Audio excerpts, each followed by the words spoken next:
Merrin loved the sea. She loved the sound of the waves calling to her through her window. She dreamt every night of the mysteries that lay beneath. Her father was a fisherman.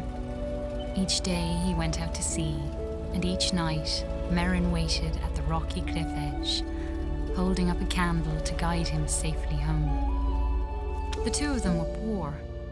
Their roof was leaky, and they sometimes went hungry. But as long as they had each other, Merrin knew they would be okay. At night, her father sang her songs about his great adventures. He sang of giant leviathan serpents, haunted caves, and a lost city of gold beneath the sea. Merrin knew the stories weren't real, but she loved to listen to them. She drifted off to sleep, imagining the wonders of the world below. And her life continued that way, simply and happily, until one night, her father didn't return. Merrin held up her candle at the cliff's edge all through the night, staring out at the empty sea.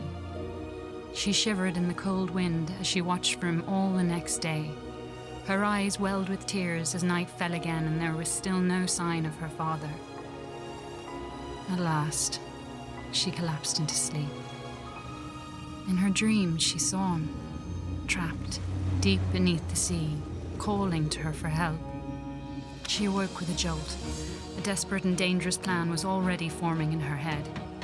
She took scraps of metal and wood her father had caught in his nets and pieced them together. She hammered and bolted, she measured and sawed. And before the sun had set, she had built a tiny, rickety submarine. With trembling hands, she squeezed inside and dove down beneath the waves to search for her father.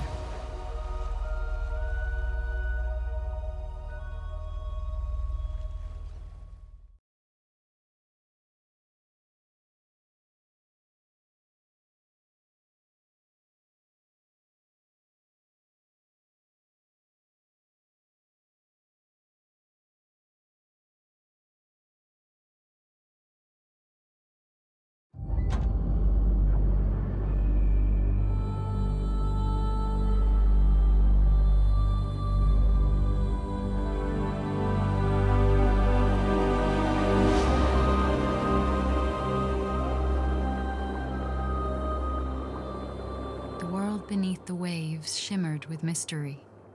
Glow-kelp bulbs lit up around her as she passed by.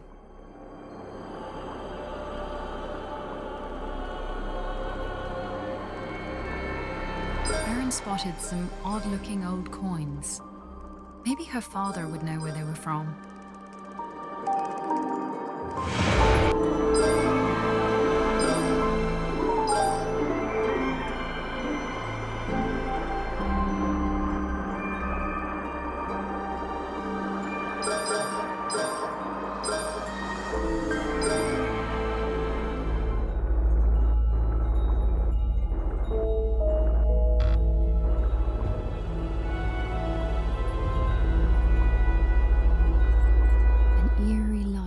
Flickered and danced on the sea floor like an underwater fire.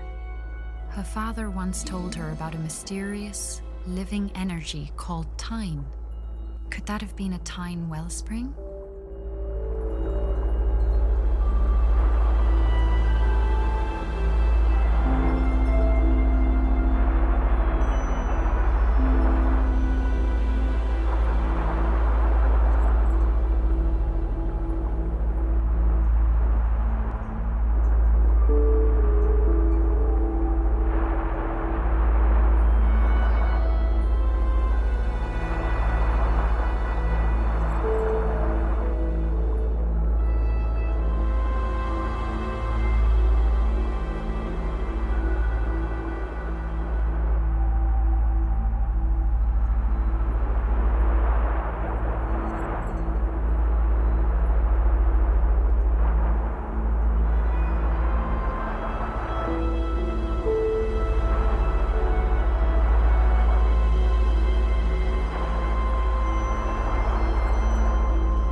horse, made of clockwork gears, darted out of the way as Merrin approached.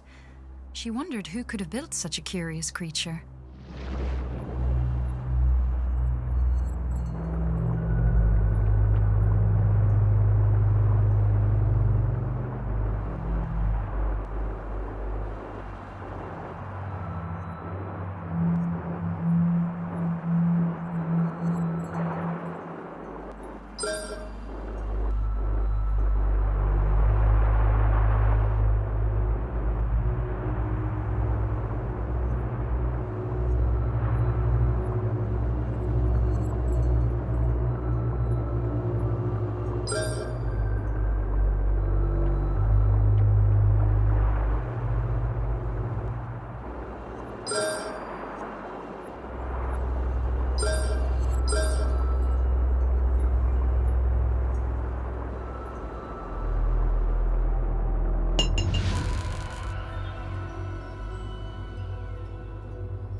Merrin approached a glowing scrap of metal and pulled it inside. It was claw-shaped and had a strong magnetic pull. She took out her tools and attached it to a firing mechanism on her steering column.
Shock nettles ahead of her.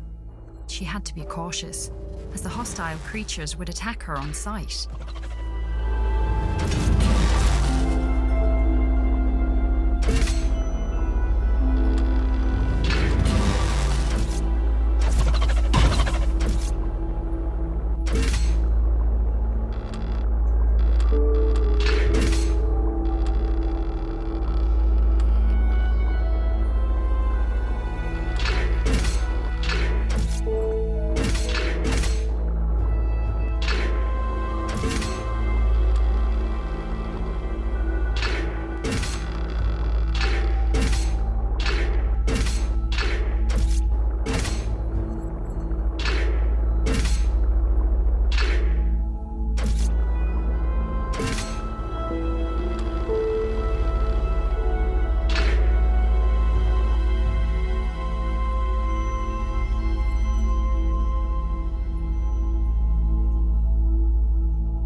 Guardian blocked Merrin's path. She knew it all too well from her father's stories, and she knew it must never be woken.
According to her father, the Guardians had been built by ancient undersea explorers called the Fomori.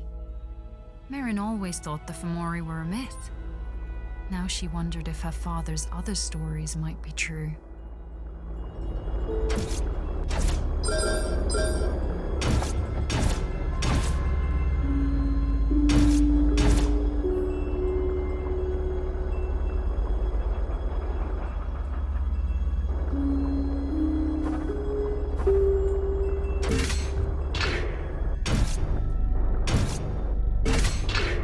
The old statue reminded her of her father's lullabies about the brave and beautiful Merrows.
As Merrin explored, she sketched the terrain on a sheet of cartography paper.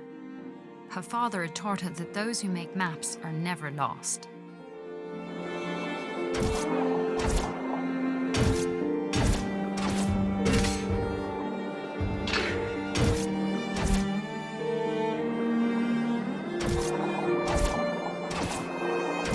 A huge hermit crab watched Merrin from a rocky ledge. On his back, he carried a vast array of odd-looking treasures. The crab seemed to like shiny objects. Maybe he would be willing to make a trade.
The powerful current was too strong to cross.